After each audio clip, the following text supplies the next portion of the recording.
Hi, this song is called Pananalig Ko, and the original composition of Miss Angelica Dorothy. Hope you like it all.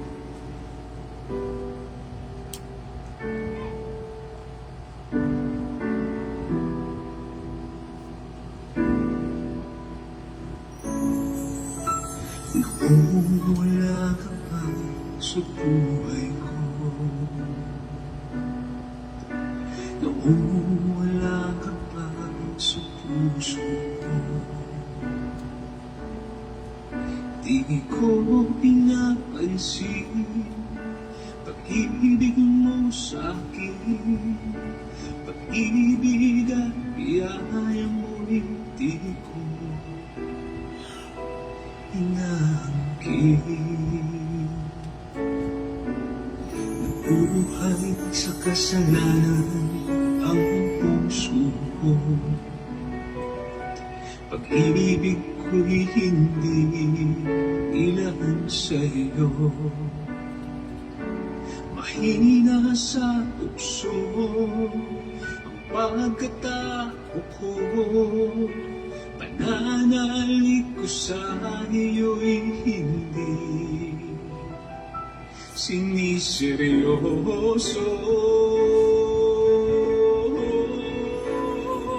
Ngunit ngayon'y nagbago na ang pagkatao ko, mula nang makilala ka, Jesus. Pananalig ko'y tumibay, buong tiwala ay binigay sa'yo lamang, Jesus. Pananalig ko.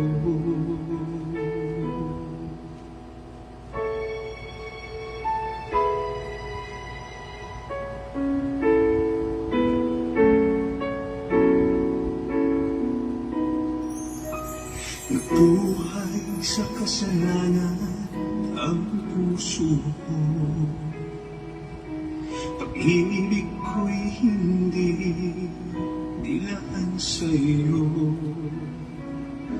Mahina sa tukso ang pagkatao ko, pananalig ko sa iyo'y hindi siniseryoso.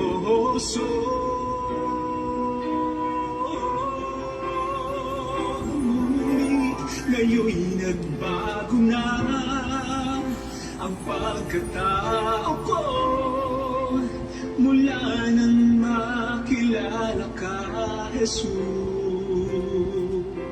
Pananalig ko'y tumibay, buong tiwala ay binigay sa'yo lamang, Jesus. Pananalig ko.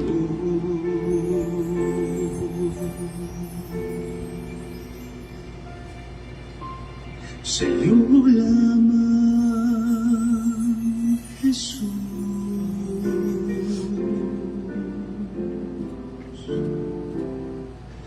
Pananalig ko.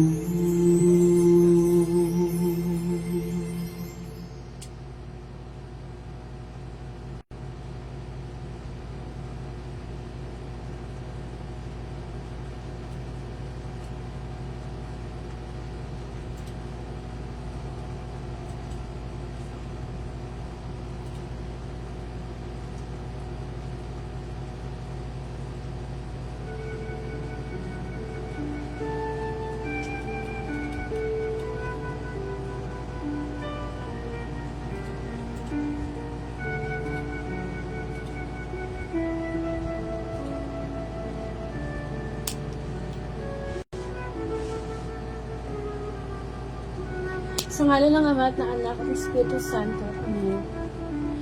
Purihin ka, mang Diyos na makapangyarihan sa lahat. Patuloy na purihin ang iyong dakilang pangalan. Napakabuti mo, Panginoon. Maraming pong salamat sa oras na ito na ipinagkakaloob mo, na kung saan ang banal na mensahe mula sa iyong mabuting balita ay ipararating mo sa amin. Panginoon, di mo kami karapat-dapat sapagkat kami lahat makasalanan. Ngunit maraming salamat sapagkat ginagamit mo ang social media upang ipalaganap ang iyong mabuting balita. Hayaan mong lumapit kami ng may kababaang loob at humingi ng kapatawaran sa aming mga pagkukulang. Muli, Panginoon, ang iyong abang lingkod ay lumalapit ng may kababaang loob at humingi po ako ng kapatawaran sa aking mga pagkukulang at kasalanan sa nakalipas na oras. Ano po man ang aking nasabi, naisip, naikilos, na hindi naging kalugod-lugod sa iyo at pagisan ang aking pagkakasala, humingi po ako ng kapatawaran, O Lord. Ibus mo sa akin ang iyong habag at ang iyong awa, ang iyong pag-ibig, ang iyong pagpapatawad. Linisin mo po ang aking puso at isip. Kung sa ganun, magamit mo ako bilang instrumento lamang na maging daluyan ng iyong mensahe, Panginoon. Muli ang karunungan na hinihingi ko po sa iyo. Itago mo ako sa iyong liwanag. Ikaw ang maitaas at pamigyan parangal sa Facebook Live na ito. Gayon din, O Lord, ang mga makakarinig ng Wednesday Gospel. Panginoon, ang kapaguran namin buong maghapon sa aming mga ginawa. Nawa hindi maging hadlang upang patuloy namin mas palakasin ang spiritual namin connection sa iyo, Panginoon. Lagi mo ipaalala sa amin, Lord, na hindi lamang kami sa tinapay na bubuhay, kundi sa bawat salitang namumutawi mula sa iyong bibig. Come, Holy Spirit, we need you. And come, Holy Spirit, we pray. Patuloy kaming nananalig na kung may dalawa higit pa na nagkakatipon kahit online sa pangalan mo, naroon ang iyong presensya. At sa mga oras na ito ang pinakamahalagang oras na kung saan ang aming espiritu, ang pagkain spiritual mula sa iyong mabuting balita, ang iyong ipagkakaloob. Patuloy po kayong kumilos sa mga darating pang minuto. Ang Diyos na buhay, ang Diyos na mapagmahal, ang patuloy na mabigyang parangal. Muli ang lahat ng ito'y danahin ko po sa iyo, Ama, sa pangalan ng Anak, kaysa ng Espiritu Santo. Amen.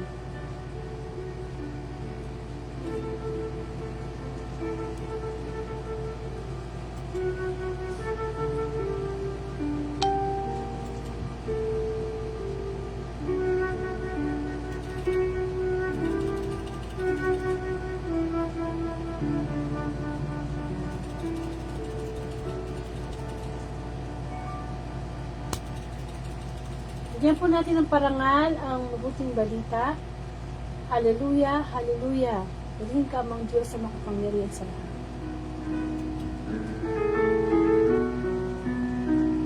Alleluia, Alleluia. Hikain mo, oo, nakikinig ako sa iyong mga salita. Alleluia, Alleluia,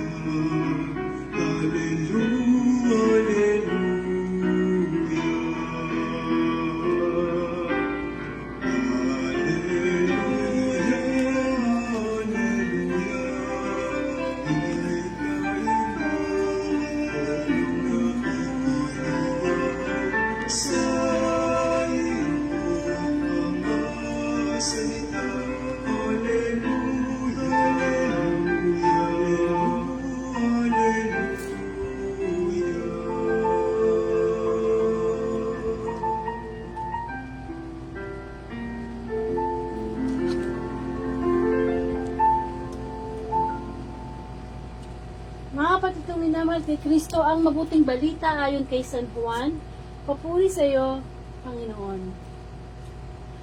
Ang salita ni Jesus ang hahatol. At malakas na sinabi ni Jesus, ang nananalig sa akin ay hindi lamang sa akin nananalig, kundi pati sa nagsugo sa akin. At ang nakakita sa akin ay nakakita sa Kanya. Ako'y naparito bilang ilaw ng sanlibutan, upang hindi manatili sa kadiliman ang nananalig sa akin.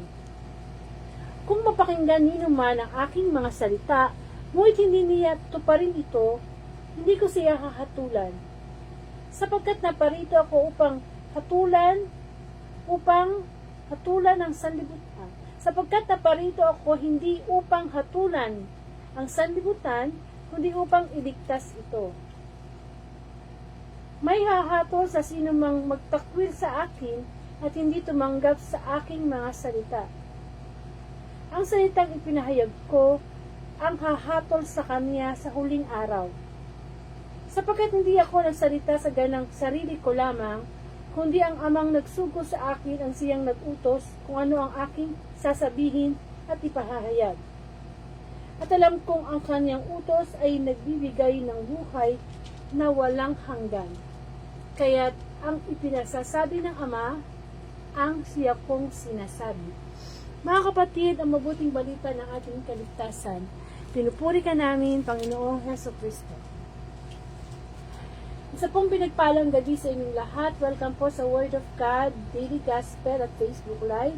Muli ang layunin ng Facebook Live na ito ay ipalaganap ang mabuting balita through social media, kamukha po ng Facebook Live. At maraming salamat sa Panginoon sapagkat ngayon po ay April 24 na, 2024. At ang Wednesday Gospel po ang ating pagninilayan bilang pagkain espiritual. At ako po si Sister Angelica from Bulacan at isa po akong Katoliko. At ang Gospel po natin ngayon ay nagmula kay San Juan, chapter 12, verses 44 to 50. At ito po ay tungkol sa ang salita ni Jesus ang hahatol. Amen. So, bigyan muna natin ng senaryo, no? O sabihin na natin ng summary yung gospel natin ngayon, no? Wednesday gospel. At ito nga ay tungkol sa ang salita ni Jesus ang hahatol. Una sa lahat, sinabi dito sa mabuting balita na nagsalita ang Panginoong Jesus. At anong sabi niya? Ang nananalig sa akin ay hindi lamang sa akin nananalig, kundi pati sa nagsugo sa Kanya. Amen. So, ibig sabihin nun, kapag tayo ay may faith o pananalig, pananampalataya sa ating Panginoong Hesus, tayo ay nananalig. No? Nananalig mismo sa ating Amang nasa langit. Ang ating Diyos Ama. Sapagkat mismo ang Panginoong Hesus ang nagsabi na ako at ang Ama ay iisa. So, kung ano ang Diyos Ama, eksakto, yun din ang Diyos, ang ating Panginoong Hesukristo. Kaya nga meron tayong Trinity, Diyos Ama, Diyos Anak, at Diyos Espiritu Santo. Amen? So, sinabi din dito, naparito siya. No? Naparito ang Panginoong Jesus dito sa mundo upang maging magsilbing ilaw. Ano ibig sabihin ng magsilbing ilaw? Magbigay ng liwanag. Kasi, ang mundo natin ngayon, ay nasa kadiliman. Ano ibig sabihin ng nasa kadiliman? Tayo ay nababalutan ng iba't ibang klase ng kasalanan. Na ibig sabihin, na nagpapadilim para hindi natin makita yung tunay na liwanag. Which is, sabi nga, si Kristo ang liwanag. Kasi, siya yung nagbibigay ng liwanag sa ating buhay, nakikita natin yung mga bagay na dapat natin gawin, mga kabutihan. Kasi kapag ang isang tao ay nananatili sa excuse me, ay nananatili sa kapag isang tao ay nananatili sa pagkakasala, ang tao ay anong nangyayari? Nananatili sa kadiliman. Kasi di ba pagka gumagawa tayo ng kasalanan, ayaw nating mabunyag yon. Ayaw nating, kumbaga itinatago natin, itinatago tayo sa dilim, no? Ayaw natin pumunta sa liwanag kasi nga, mabibisa tayo, makikita tayo. Kaya nga ang Panginoong Hesus ay dumating para siya yung magsilbing liwanag. Amen? At sinabi din po dito sa mabuting balita na kung mapakinggan niyo naman ang aking mga salita, ngunit hindi niya tuparin ito, hindi ko siya hahatulan. Sapagkat naparito ako upang hindi hatulan ang sanlibutan, kundi upang iligtas ito. Noon pa naman ang Panginoong Hesus talagang yun ang kanyang ginawa. Kumbaga, isinugo siya ng Ama sa langit para sa atin, para iligtas tayo sa ating mga kasalanan. So, nagkatawang tao si Kristo, hindi para tayo ipahamak. Nagkatawang tao siya, ibinigay niya yung kanyang buhay, yun nga, nagpapako siya sa krus hanggang sa namatay siya, muli siya nabuhay. Ginawa niya ang lahat ng yon, hindi para tayo ay ipahamak o hatulan. Ginawa niya yung para tayo iligtas. Kasi, kung hindi ginawa ni Kristo, ang pagpapako niya sa krus, kahit anong gawin nating dasal sa Diyos, kahit anong gawin nating lapit sa Diyos, walang mangyayari. Hindi yung magiging kalugod-lugod sa Diyos. Kasi, si Kristo lang ang kordero. Siya lang yung talagang pinaka-perfect na alay para sa ikipagpapatawad ng ating mga kasalanan. At hanggang sa mga panahon na ito, na inihintay na lang natin ang muling pagbabalik ni Kristo, sapagkat si Kristo ay nasa langit, no? Pero kahit nasa langit, ang Panginoong Hesus, mahal pa rin tayo ng Panginoong Hesus.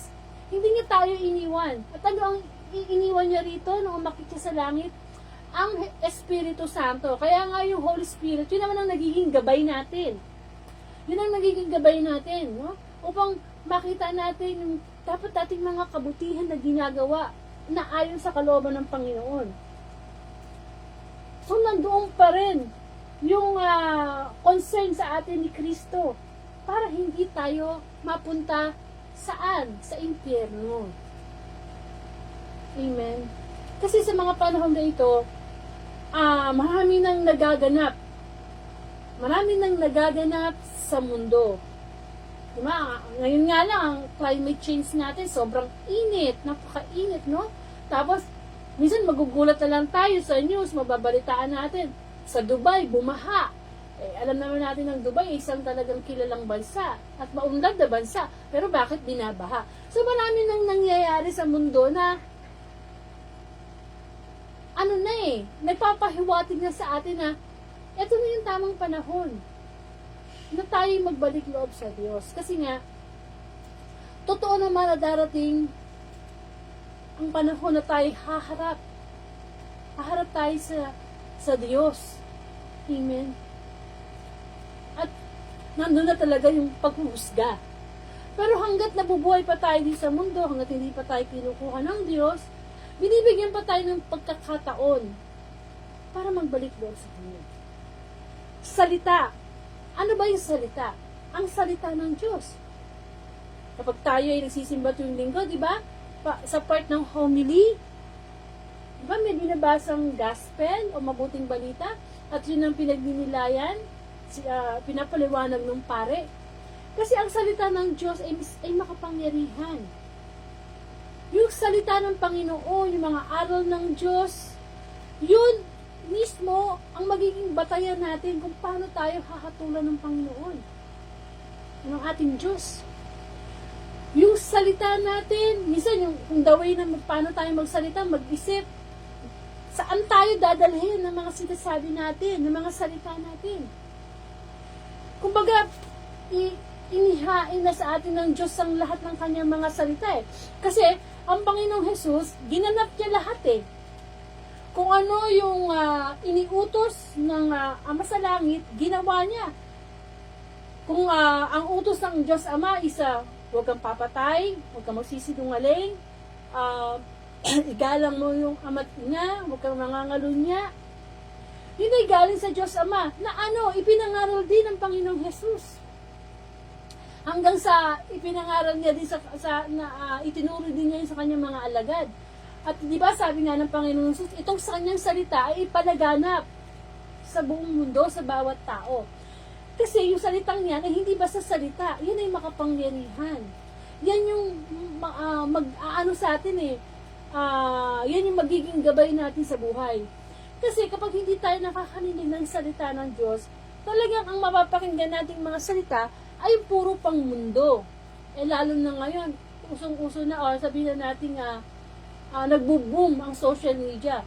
Lahat ng bagay na gusto mong marinig, isang pindot mo lang, pwede mo nang mag-google, pwede mo nang makita.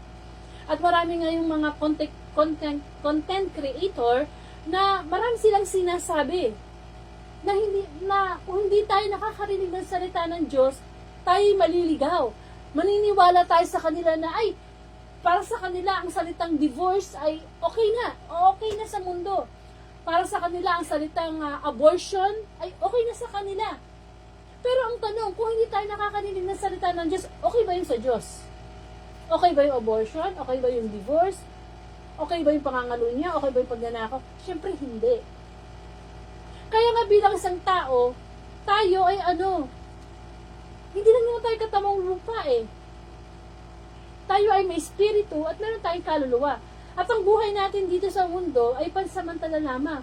Kaya dapat, ang napapakinggan nating salita ay mula sa mabuting balita.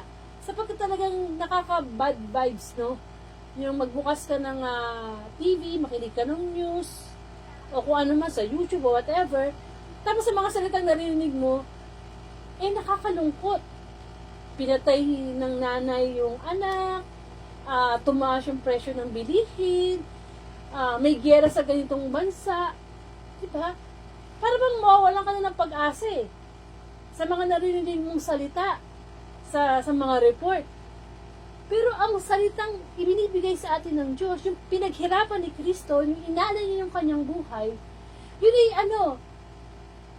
nakakapagpagaling yun. Nakakapagpagaling spiritually kasi ang salita ng Panginoon ay makapangyarihan. Kung yun ay talaga siseryosohin lang natin. Mahirap kasi maintindihan ang salita ng Diyos kung wala tayong spiritual connection sa Panginoon. Oh? Pero napakabuti pa rin ng Diyos. Patuloy niyang sinasabi na ito dapat ang gawin natin. Ito dapat ang gawin mo. At ang kanyang mga salita ay dapat ayon, no? Ipagsunod natin sa salita ng Diyos ayon sa kalooban ng Ama sa langit. O halimbawa, di ba, usually matagal na matawag dito, usually narinig natin yung, halimbawa na lang, no, sa mga kabataan, yung utos ng Diyos na igalang mo ang iyong ama't ina. Yan ay salita ng Diyos. At yan ay kasama sa 10 utos ng Diyos. So, sinabi na yun ng Diyos, no? Nagbigay na siya ng instruction na mapabata, mapamatanda, iniutos ng Diyos na igalang mo ang iyong ama't ina. Salita ng Panginoon yun. Ngayon, kung napakinggan na natin yun at hindi pa rin natin pinaniniwalaan at hindi pa natin sinunod, saan tayo dadalhin? Hindi ba? Dadalhin tayo saan? Sa kapahamakan. Kung halimbawa, sinabi na nga ng Diyos, igalang mo yung ama't ina, pero nilalapastangan mo pa rin. Diba? May mga anak pa nga dyan, minumura yung kanilang mga magulang.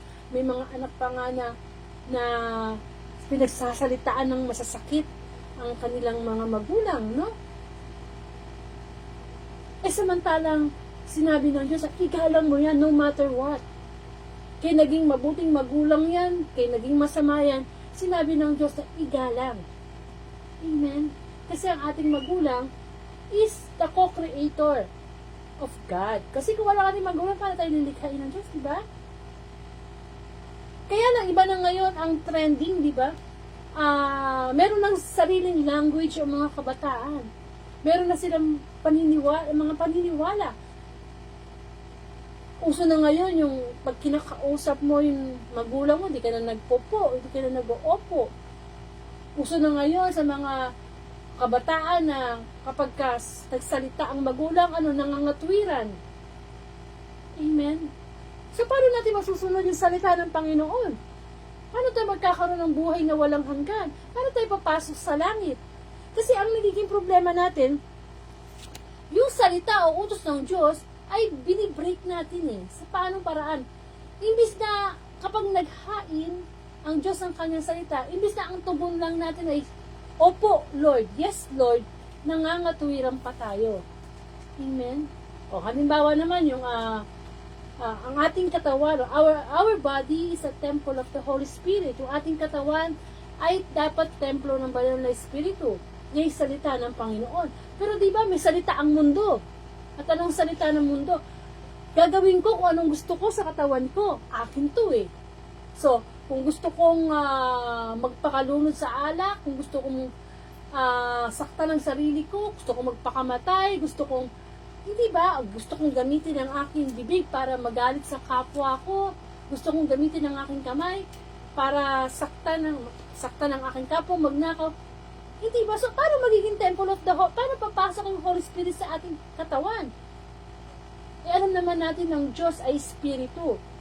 So, hindi natin nakikita ang Diyos. Pero may Espiritu tayo. So, kailangan nagkakaroon ng connection yun.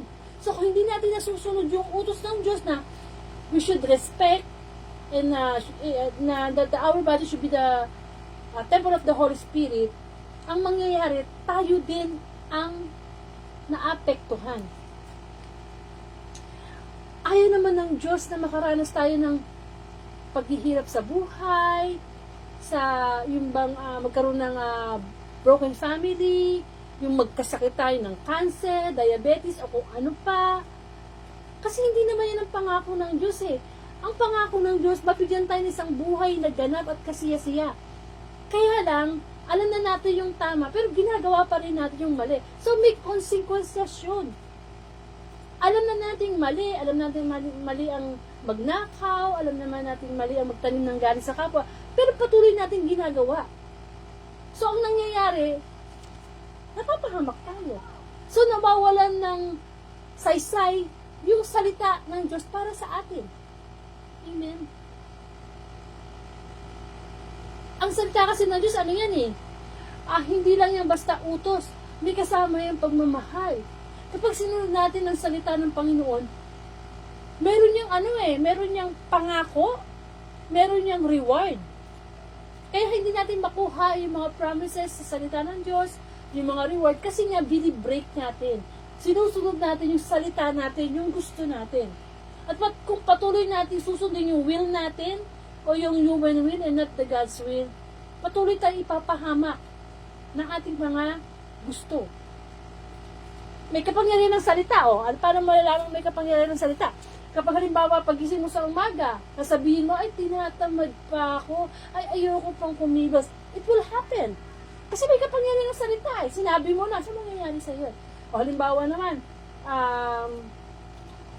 gusto mong mag-drive, kasi may sasakyan ka, pero natatakot ka. May kapangyarihan yun. Kasi sinabi mo na eh. Kamukha ng Diyos Ama, di ba, nung nilikha niya yung mundo, sabi niya, magkaroon ng liwanag, magkaroon ng dilim, di ba nangyari? Magkaroon ng mga hayop sa himpapawid, hayop sa dagat, hayop sa kapatagan. Magkaroon ng nilikha niya ang tao, di ba? May kapangyarihan ng salita. Kaya, kung ano man yung sinasabi natin, kinukontra natin yung salita ng Diyos, doon tayo dadalhin. So, kung ang salita mo sa sarili mo, negative, yung salita mo sa sarili mo, yung bang masasabi natin, nag-down ka, nade-depress ka, sinasabi mo sa sarili mo na nagagalit ka, it will happen. Kasi nga, yun ang kapangyarihan ng salita kapag kung ano yung pinaniniwalaan natin. Yung binibigay namang salita sa atin ng Diyos, hindi naman tayo hindi talaga tayo ipapahamak nun. Kaya kung anong kakalagayan natin sa buhay natin yan ay depende na rin sa mga sinasabi natin salita sa ating sarili. Kasi yung salita natin, pinaniniwalaan natin yun eh. Pero we should break that. Kung ano may salita na pinaniniwalaan natin, nilalagay natin sa isip natin, sa puso natin, kailangan ma-break yan at mapalitan yan ng salita ng Panginoon. Kaya nga, di ba, bago tayo mangumunyon, naglumuluhod tayo, at sinasabi natin sa Panginoon, Panginoon, hindi ako rapat-dapat na magpatuloy sa iyo, ngunit sa isang salita mo lamang ay gagaling na ako. Amen. Nung mga maliliit tayo, kapag nagsalita si nanay o si tatay, di ba nakikinig tayo? Kasi pinaniniwalaan natin yun at ginagawa natin. Ganun din ang salita ng Panginoon. Dapat nating pakinggan muna. Kasi wala naman tayo masusunod eh. Kung wala tayo napapakinggan. So, kung napakinggan na natin yun, ang susunod, paniwalaan natin na totoo yun. At yun na, isa buhay natin. Amen? Sapagkat ang salita ng Panginoon, sabi ko nga kanina, una sa lahat, ito'y makapangyarihan. Pwedeng baguhin ang buhay ng isang tao. Minsan nga, di ba, may kaibigan ka, 10 taon na kayong magkaibigan. Pagkatapos may nasabi ka lang sa kanya na hindi niya nagustuhan. Pwedeng masira yung 10 taong pagkakaibigan nyo. Ganon makapangyarihan ng salita. Kaya ang salita ng Diyos, makapangyarihan yan. Amen. Kaya nga, sinabi din ni Jesus na ang salita ni Jesus ang hahatol. Sapagkat taihahin na, naibigay na sa atin ang salita ng Diyos, tayo na ngayon. Susunod ba tayo? Hindi. Pag hindi tayo sumutunod, yun na. Doon na tayo. Tayo na rin mismo kumukuha ng bato ipinupupok natin sa ating sarili. Nakahain na yun eh. Napaghirapan na yun ng Panginoong Jesus eh. Pero hanggat hindi natin sinusunod yung salita ng Panginoon, alam na natin kung paano tayo hahatulan pagdating sa paghuhukom. Amen. Nawa maunawaan natin na mahalaga ang pagsunod sa salita ng Panginoon. Sapagkat ito ang magbibigay sa atin ng pag-asa sa buhay na walang hanggan.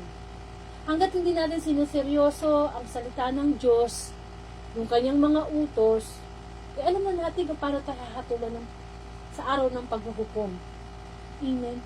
Pero hanggat nabubuhay nga tayo, punong-puno pa rin yung grasya, yung pagpapatawad ng Panginoong Jesus.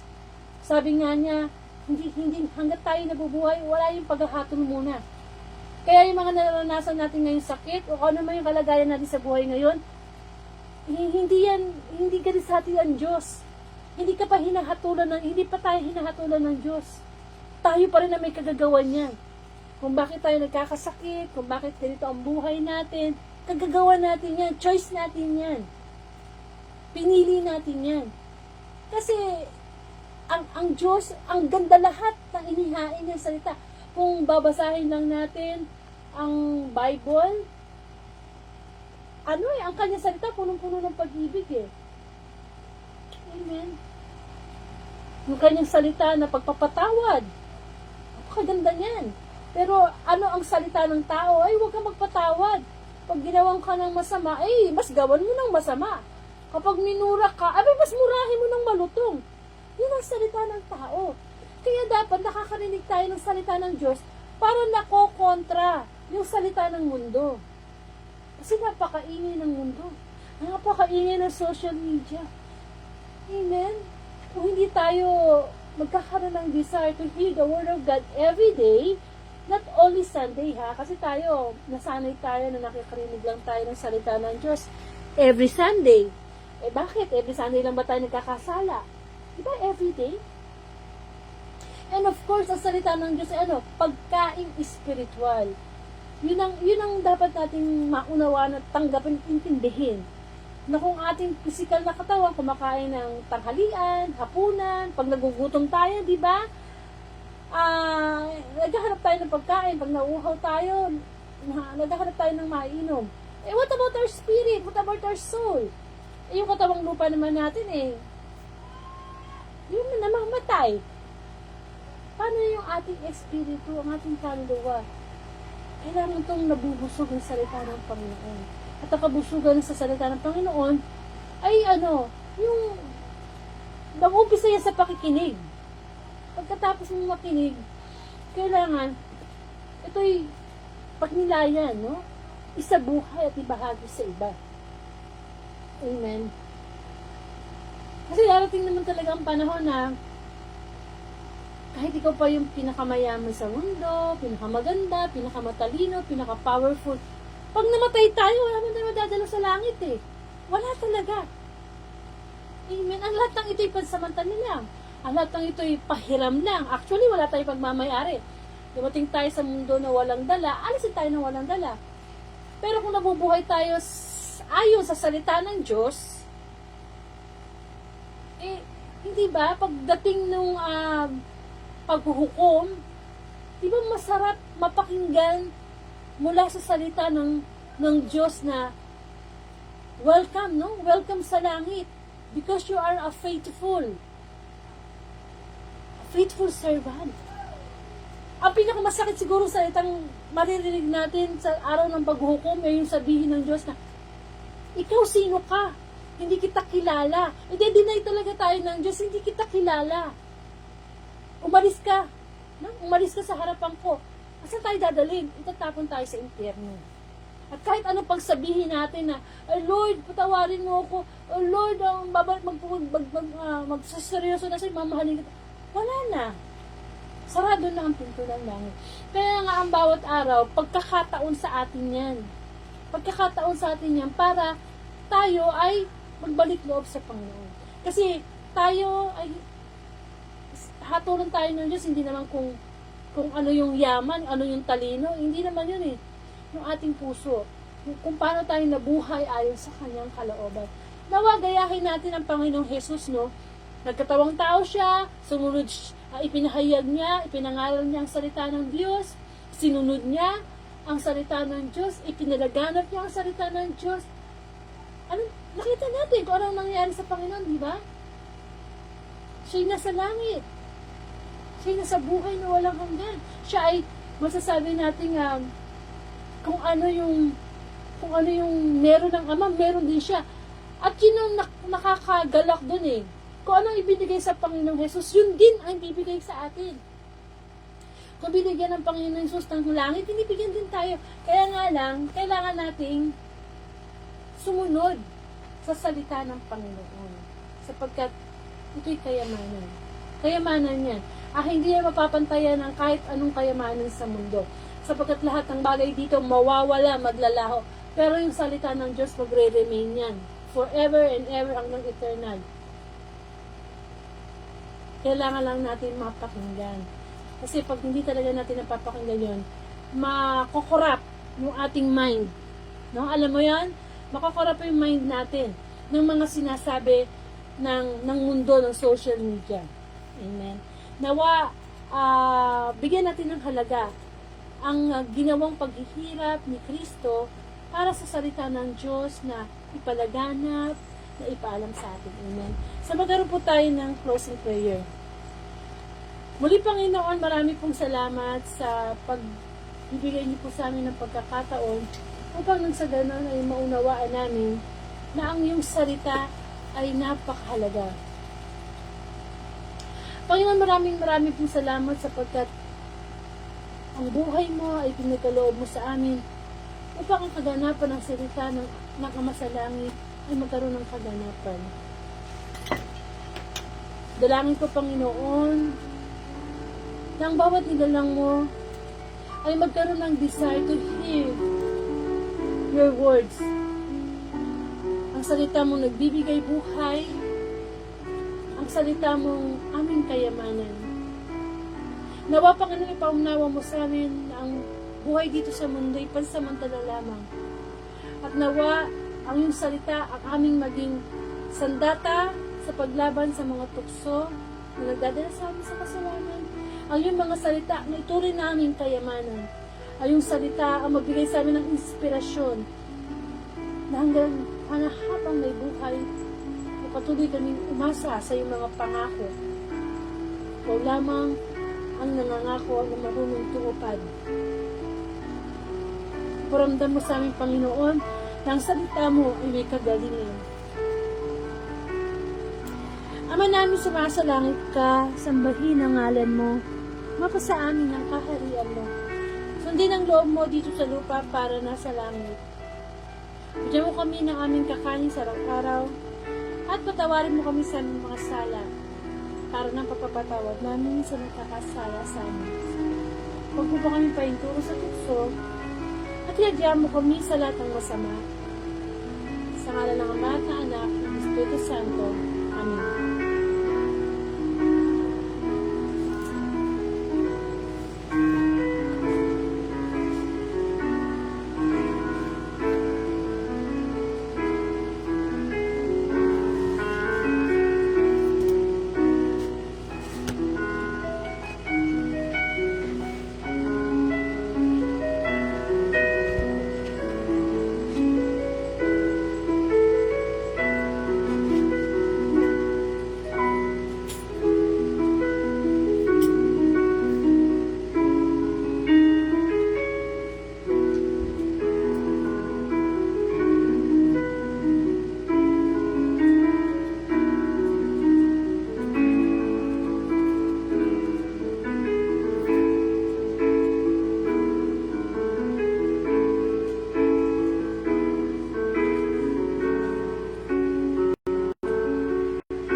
Marami pong salamat, Panginoon, sa iyong mensahe. Tunay nga ng salita ng Diyos ay salita ng buhay, na ang salita ng Diyos ay kayamanan, at ang salita ng Diyos ay nagbibigay ng kagalingan. So, ang Word of God po, Daily Gospel, ay Monday to Sunday, alas 8 po ng gabi. At kung loloobin ng Panginoon na ibigay ang April 25, 2024, ang Thursday Gospel naman po natin ang sama-sama natin pagnilayan. Huwag po natin kalimutang isama sa ating schedule ng pakikinig ng mabuting balita. Kasi ito po ay utos din ng Panginoon. At ito po ay dapat ituloy nating pagkain espiritual. Muli maraming pong salamat, and to God be the glory.